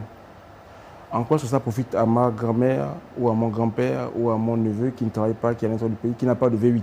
Tout comme ils subventionnent les chauffeurs de taxi. Qui subventionne qui les subventionne? En carburant. Pardon? En carburant? Oui. Mais c'est une activité professionnelle, d'accord. Vous êtes sûr que tous les Gabonais prennent le taxi? Non. Mais ça veut dire quoi? C'est simple, c'est une bonne question. Qu'est-ce qui se passera? Nous allons réorienter les subventions. De quelle manière? L'État, déjà on va absorber, il y aura une fusion-absorption, il y aura plus Sogatra et Transyob. Il n'y aura plus les serpents à 2 têtes au Gabon. Je vois pas, ça ne marche même pas. Mais serpent à une tête, comme c'est le cas avec la SEG, et ça pose problème. Non, la SEG, le problème là-bas, c'est d'abord la gouvernance, c'est la gestion, et puis c'est la latence des autorités du grand frère pendant 35 ans, qui n'a pas su regarder ce que faisait son ami, qui a eu la concession sur 20 ans. Monsieur le candidat, si on revenait sur la vie chère, parce qu'il y a des populations à l'intérieur du pays qui vous regardent. Oui, la vie chère, et qui aimeraient savoir, est-ce qu'une fois élu le 12 avril, le coût de la vie va baisser? Oui, il va baisser. Comment? Question. On parle de quoi d'abord? Je dis la vie chère, c'est un ensemble de secteurs. Mais oui. Parce que quand on parle, c'est ça, parce que quand on parle du coût de la vie, c'est tout. C'est l'eau, c'est le courant, c'est le logement, c'est la construction, c'est l'hôpital. Et on aimerait savoir comment, dans tous ces secteurs, comment ça va baisser. Surtout que nous ne produisons pas. C'est le panier de la ménagère qui subit les importations. Déjà, par exemple, on prend un cas de figure. Prenons un cas de la construction. Il n'y aura plus au Gabon un camion qui coûte 460 000 francs de gravier. Ça va. Sauf si on me demande que les carrières là, sont venues de Dubaï pour être vendues ici au Gabon. Ça ne va plus exister. Il n'y aura plus le Goda à 23 000 là. Je veux qu'on m'explique comment est-ce que le granit du Gabon coûte autant cher. Un camion de gravier à 460 000 francs. Un camion de sable à 240 000 francs. C'est ça la vie chère. Parce que le Gabonais, avec son mec salaire, il veut construire sa maison, il veut se loger. Président, le camion de gravier va coûter combien? Est-ce que vous l'avez estimé? Je l'ai estimé. Je vais l'imposer. À De combien? deux choses l'une. Soit on leur retire le permis, d'accord, de la carrière. Déjà, il y a un problème. Il me semble qu'il y a un TF sur l'affaire de gravier au sable au Gabon. Ce TF-là est logé du côté de Barracuda. Ça veut dire qu'on ne peut pas avoir du gravier ou du sable si on ne va pas là-bas. Ça ressemble à un TF. Il faut qu'on sache c'est quoi ce TF-là, à qui il appartient. Pourquoi il n'y a pas un camion? Pourquoi on ne peut pas prendre... Moi, je suis du côté de la Kanda. Il y avait un temps, quelque temps, il y avait un dépôt de gravier et de sable à Kanda. Ça a été fermé. Tout le monde est reparti du côté de Barracuda. Et tout le long, entre Barracuda et Akanda, il y a des compatriotes, malheureusement, des agents assermentés. Il y a un usage qui est devenu une règle établie où chaque camion de gravier doit déposer de l'argent à chaque poste de contrôle. C'est ce qui fait également flamber le prix. Nous allons comprendre ça. On parle de la parafiscalité, on parle des frais discrétionnaires, on parle des frais discrétionnaires sur ce cas. Oui. Selon la Banque mondiale. Alors, à ce moment-là, sur l'alimentaire, parce que ça concerne quand même la majorité des Gabonais, qu'est-ce que vous allez faire? L'alimentaire, je dis ceci. Il y a des coopératives aujourd'hui agricoles au Gabon. Je vous dis, il y a des Gabonais qui ont des compétences ici, mais ils ne sont pas accompagnés. Et je leur dis, le président qui va les accompagner est là, il arrive. L'argent qui coulait là-bas va couler pour l'entrepreneuriat, pour l'agriculture, pour la pêche, pour l'élevage, pour le maraîcher. Ils n'ont plus besoin de chercher à avoir comment ils appellent ça, de garantie d'emprunt. Ça va être donné. Ils vont construire, ils vont planter. On va les accompagner. Non pas en allant acheter les bulles, les camions, non. Récemment, on a eu l'actualité au Gabon, là, le Premier ministre qui est allé acheter des bœufs au Brésil. 7 milliards ou 4 milliards. Je cherche le chiffre en fait. Mais moi, je connais des Gabonais qui font ici de l'élevage, qui ont des bœufs. Mais on aurait pu simplement se dire, bon, voilà, puisque moi, ma vision, c'est de promouvoir la compétence et les industries nationales. J'irai vers les Gabonais qui le font déjà. On va voir comment progressivement booster leur économie, leur croissance pour qu'ils puissent davantage s'agrandir et créer de l'emploi et de la richesse. Et plus seulement pour pouvoir à nos besoins alimentaires, plutôt que d'aller à l'extérieur. Monsieur le candidat, si vous voulez, parlons d'éducation pour la suite. L'éducation est le premier axe de votre projet de société. Quelle réforme donc du système éducatif comptez-vous engager pour que l'école gabonaise redevienne un véritable levier d'égalité de chance? Déjà, il faut comprendre une chose, c'est que le programme, la vision que je porte, c'est un programme qui va... C'est la vision du programme que je porte. La vision du programme que je porte va s'appuyer sur la norme. Puis elle ne se fera sans norme. Le Gabon a signé des conventions, notamment l'UNESCO, on va savoir. L'UNESCO dit quoi pour l'école? Il faut être 104 élèves, il faut être 70 élèves. S'ils le disent et qu'on trouve ça, on va s'arrimer. Mais déjà en matière d'éducation, je dis bien ceci, il n'y aura plus un enfant. Nous allons mettre en place un plan triennal, soit quinquennal, on va commencer. Il n'y aura plus un enfant, une famille dont l'enfant habite à Libreville. Cet enfant apprend à Ovendo. Il n'y aura plus un enfant dont la famille habite à Akanda. Cet enfant va apprendre à Libreville. Est-ce qu'il faudra rapprocher l'école des populations? Tout à fait. Et ce n'est pas que l'école, la santé également. Vous êtes malade, vous habitez à Akanda, vous vous soignez à Akanda. Dans toutes les spécialités. Vos enfants habitent à Akanda avec vous, ils vont habiter à Akanda. Dans tout, selon les différents programmes, que ce soit le pré-primaire, le scolaire et le lycée. Ce sera ça désormais. Ça veut dire que même pour le transport qu'on mettra en place pour les élèves, ce ne sera plus compliqué. Ça va tourner sur place dans la ville. Voilà ce que je ferai dans l'éducation, mais tout en s'appuyant sur la norme. Parce que je dis, que dit l'UNESCO? Nous allons mettre ça à plat. Est-ce que l'UNESCO dit qu'au Gabon, par rapport à ce qu'on a signé comme engagement, l'école publique doit avoir 85 élèves, 74 élèves en salle de classe? Si l'UNESCO le dit, parce qu'on a signé ça, si on a signé ça, qu'ils le disent, on va sortir de cet accord-là. Et si l'UNESCO dit qu'il faut 30 élèves par salle de classe, mais que vous avez une insuffisance en établissement, le temps pour vous de rattraper le nombre d'établissements qu'il faudra, comment on fait? Est-ce que vous sortez d'abord de l'engagement avec l'UNESCO ou est-ce que vous poursuivez quand même en étant dans l'illégalité? Je suis là parce que j'ai eu une vision. Nous l'avons compris, monsieur le candidat. Cette vision crée les moyens. La vision appelle les moyens. La vision. Le grand frère et ses amis ont une vision d'organiser en 2 ans, organiser les élections en 2023, en 2024, les référendums et autres. Et en 2025. En 2025, d'accord. C'est une vision. L'argent est venu. Vous dites que vous allez promouvoir les petites et moyennes industries, mais il faudrait former les Gabonais. On parle beaucoup d'inadéquation, formation, emploi quand on parle de la question du chômage. À votre niveau, est-ce que vous allez mettre en avant la formation professionnelle? La formation professionnelle à ce niveau, je t'attends bien. Parce que après, je pense qu'on va aller sur le volet chômage, ça se rejoint, c'est transversal. C'est qui le chômeur? Selon l'OIT. Un compatriote diplômé qui a été formé et qui n'a pas d'emploi. Qui n'a pas d'emploi. D'accord? C'est ça le chômeur. Oui. On dit 40% des jeunes Gabonais. Là, on voit ça sur la toile. D'accord? 40% des jeunes Gabonais sont chômeurs. Mais on exclut tous ceux sortis du circuit scolaire qui sont plus nombreux que ces 40% chiffrés-là. Je ne dis pas que ceux-là ne vont pas, ceux-là, je ne veux pas les regarder, mais ceux-là auront de l'emploi parce que justement, je vais créer une dynamique dans le secteur privé qui va générer de l'emploi. Je vous dis que je mettrai 175 milliards, ouais. 175 milliards uniquement qui va soutenir dans l'entrepreneuriat, pas dans la politique politicienne. Dans l'entrepreneuriat. Quand vous dites le secteur privé, est-ce que vous allez également imposer aux entreprises de recruter des Gabonais à une certaine hauteur? Vous ne pouvez pas venir prendre un gage, une caution de l'État gabonais. Je dis, je ne veux pas promouvoir des entrepreneurs. L'entrepreneur, il va avoir son compte. Je veux promouvoir des chefs d'entreprise pour créer de l'emploi. Récemment, il y a eu un concours. En l'année dernière, il y a eu 60 000 participants à des concours, toutes écoles confondues. 56 000 sont restés sur le carreau. Sur le carreau. Parce qu'il n'y avait pas assez de place. Ces 56 000 là, je leur dis, on arrive. Alors, Monsieur le Président, justement, toujours dans le cadre de l'éducation, aujourd'hui, quelle est la place de la jeunesse, notamment ceux des étudiants qui sont à l'étranger, quand on sait comme ça que ces étudiants, jusqu'aujourd'hui, ils sont privés de bourse? Qu'est-ce que vous dites à la jeunesse gabonaise aujourd'hui qui a de plus en plus de difficultés à l'extérieur, même ceux qui sont ici à Libreville? La gouvernance. C'est-à-dire redonner sens, efficacité à la dépense publique. Comment on peut envoyer à l'étranger, on leur prive de bourse?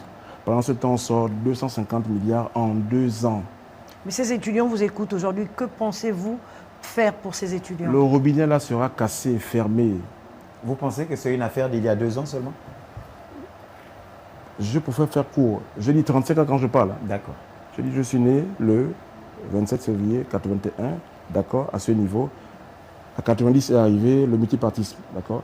Le grand frère et ses amis ont décidé de gérer désormais le pays en se partageant les rôles, les prérogatives, les avantages. Ça fait 35 ans que ça dure, ce n'est pas 2 ans. Mais je me limite à 2 ans. Je fais un bilan à mi-parcours sur 2 ans. D'accord. Je vous dis, imaginez un peu si en 2 ans on a pu sortir 250 milliards. Combien moi je vais faire sortir en 7 ans pour 7 ans. nos Alors, Gabonais qu'est-ce que vous étrangers? dites justement à ces étudiants aujourd'hui, ce soir? Cela ne va plus exister. Monsieur le- Plus aucun Gabonais. Ne me parlez pas d'argent parce que l'argent y est. Je vous ai monté le schéma là. L'argent, il y a l'argent.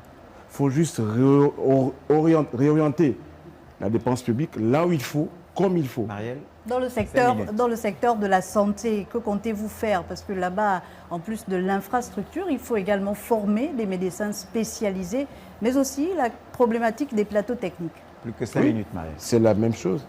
Le robinet sera cassé. D'accord? Qu'est-ce que nous allons faire? Comme j'ai dit tout à l'heure, vous habitez à Kanda. Si vous voulez voir un dentiste, vous le verrez à Kanda. Si vous voulez voir un ophtalmologue, vous le verrez à Kanda. Je vais même plus loin. Vous êtes à Chibanga. Vous voulez voir un dentiste, vous le verrez à Chibanga. Vous voulez voir un ophtalmologue, vous le verrez à Chibanga. Aujourd'hui, qu'est-ce qui se passe? Dans certaines provinces, notamment l'Ogooué maritime, qui est la capitale économique de notre pays, lorsqu'il n'y a pas de médecins spécialisés là-bas, qu'est-ce qu'ils font? Ils ont des antennes là-bas qui sont censées recenser le nombre de patients d'attente. Quand le quota est atteint, ils descendent sur Port-Gentil. C'est normal ça? Non, c'est pas normal. Pourquoi? Parce que justement, il n'y a pas de structure d'accueil pour que ces compatriotes aillent là-bas pour aller exercer leur profession. De la même manière que je dis, lorsque vous vivez à Libreville, on doit vous soigner à Libreville. Quand vous vivez au Vendo, on vous soigne au Vendo. Vous vivez dans l'Ogooué maritime, on vous soignera dans l'Ogooué maritime. Il y a la question, monsieur le candidat, j'essaie d'aller au pas de course, de l'eau et de l'électricité. Vous avez On dit le évoqué... candidat. On dit monsieur- candidat ou on dit le président? Parce qu'en ce moment, il n'y a pas de président. Là. Oui, il y a On pas dit de- candidat ou président? Vous êtes tous candidats de toutes les sûr. façons. Alors, monsieur le Candidat à candidat, la sur la question de présidentielle. l'eau et de l'électricité, vous l'avez évoqué tout à l'heure, les délestages, on ne les compte plus dans la journée. Pour avoir de l'eau au robinet, c'est une véritable denrée rare. Dans votre projet de société, vous parlez de barrages hydroélectriques, notamment sur les chutes de l'Impératrice. C'est à Fougamou, dans le sud du Gabon, et d'un mix énergétique. Est-ce que ce ne sont pas là des solutions calquées sur ce qui se fait déjà? Non, parce qu'à l'époque, comme ça a été annoncé avec le grand frère pendant 35 ans, durant, quand c'est sorti, c'est allé, ils se sont amusés avec. Et comme on n'est pas pareil, on n'a pas le même âge, on n'est pas de la même génération, moi j'ai un regard tourné vers l'avenir. Et à ce niveau, ce qui va être annoncé va être fait. À court, Le moyen et pilier long 3, terme, comment vous nous réglez allons- la question des délestages? Nous allons remédier. Déjà, la solution qui a été trouvée là, comme je dis souvent, vous êtes sûr que si on avait réuni les chercheurs gabonais à qui on paye de l'argent pour chercher là, si on avait réuni les ressources gabonaises, elles nous auraient conseillé d'aller prendre le bateau turc là qui coûte des milliards à l'État gabonais. Qu'est-ce que vous allez proposer? Je vais m'appuyer sur mes amis, pas ceux-là, mes amis. D'accord? Qu'est-ce que vous- Le qu'est-ce que temps vous des prévoyez? recherches avec... Ce n'est pas des recherches, tout est prêt. Les études sont faites. La SCG, c'est là, c'est le plan de gouvernance. Justement, qu'est-ce que Ça vous dit- prévoyez vous pour la auriez SEG? Nous allons à très dépoussiérer. court terme, alors. Qu'est-ce que vous prévoyez pour la SEG? Moi, je souhaite même que ce bateau-là retourne. Ça nous coûte cher. La Là, SEG. La Le SEG, la Société d'énergie et d'eau du Gabon. oui.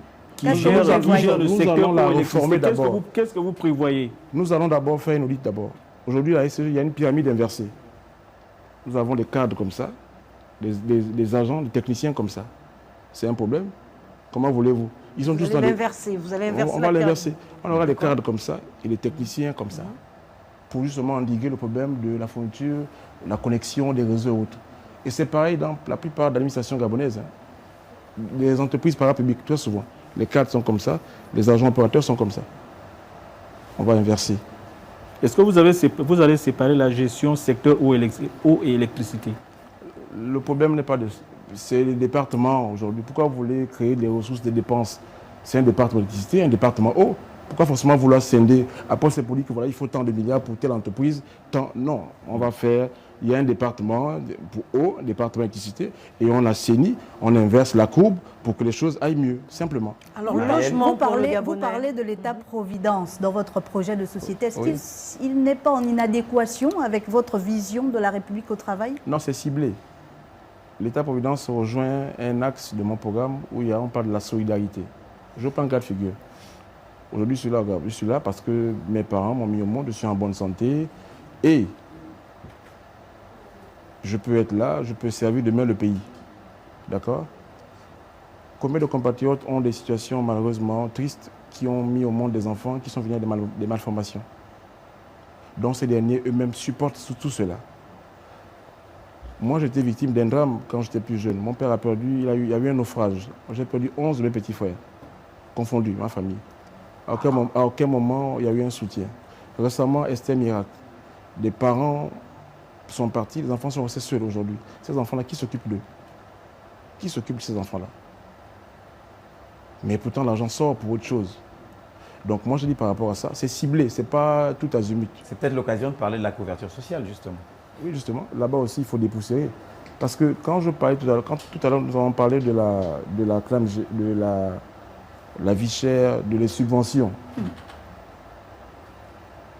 je disais que le fichier de la CLAMGS, c'est un fichier qu'il va falloir mettre à nu. On va l'ouvrir et voir un peu. J'expliquais ceci. La CLAMGS, par rapport au social, à quoi ça sert d'aller subventionner les fragants qui coûtent 1200? On dit que le compatriote doit payer 2000 et quelques, c'est subventionné.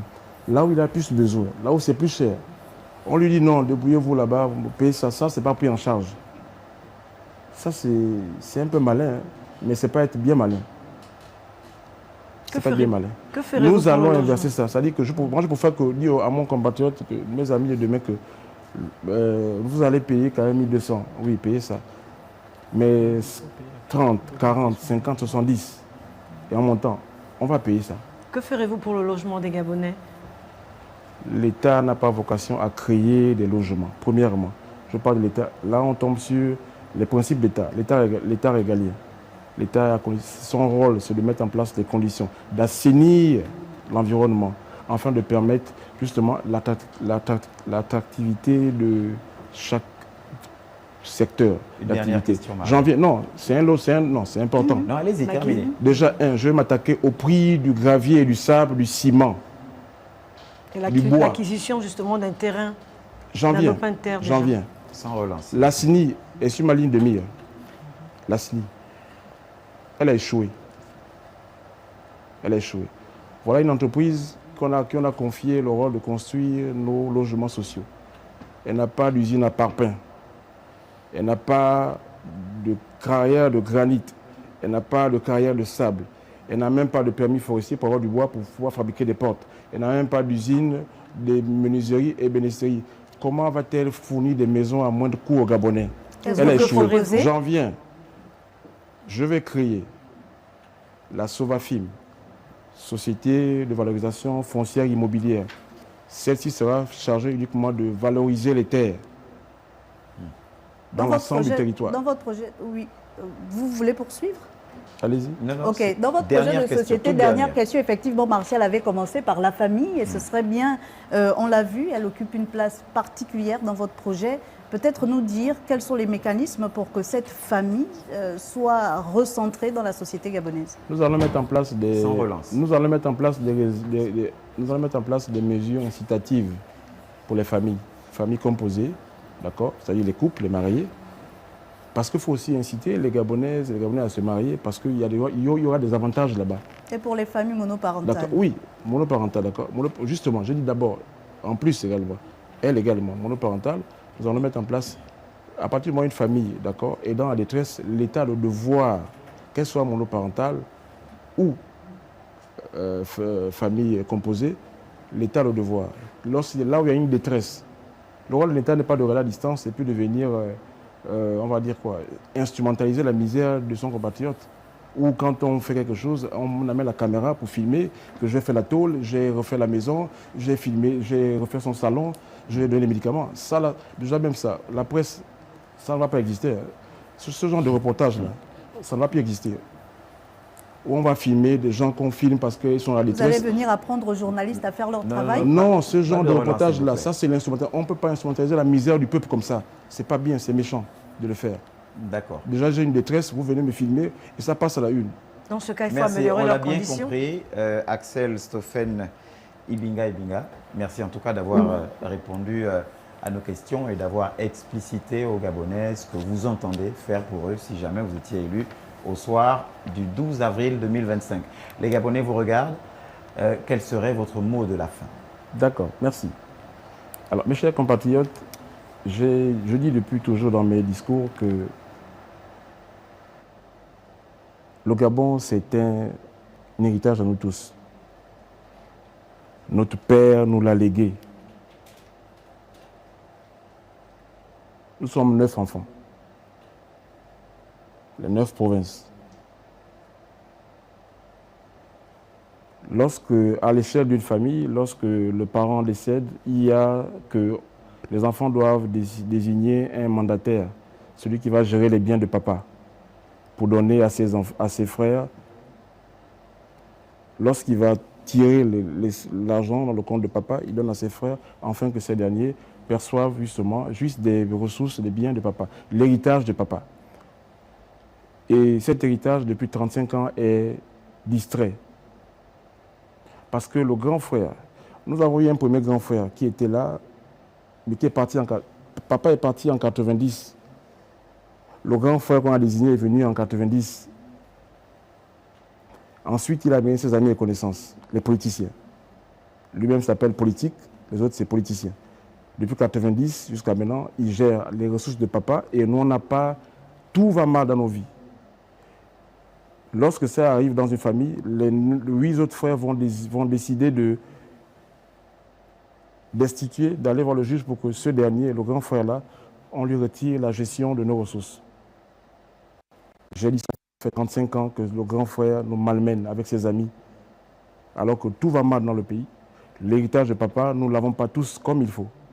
Je dis, nous avons la possibilité d'aller voir qui le doit pour que, après le 12, le grand frère ne nous malmène plus. Je demande aux Gabonais de se lever. Ceux qui se considèrent comme héritiers, fils du Gabon, héritiers du Gabon, nous avons tout ici. Ceux qui ont fait le constat que le grand frère s'amuse avec notre argent. Je prends un exemple. En 2 ans, ils ont sorti 250 milliards. C'est le grand frère et ses amis, la politique politicienne. Allons-y le 12, leur arracher le mandat là. Je vous remercie. Merci à vous, Axel Stoffen Ibinga. C'est donc la fin de Un candidat, un projet pour ce soir. On se retrouve demain. Merci pour votre fidélité. Bonsoir chez vous.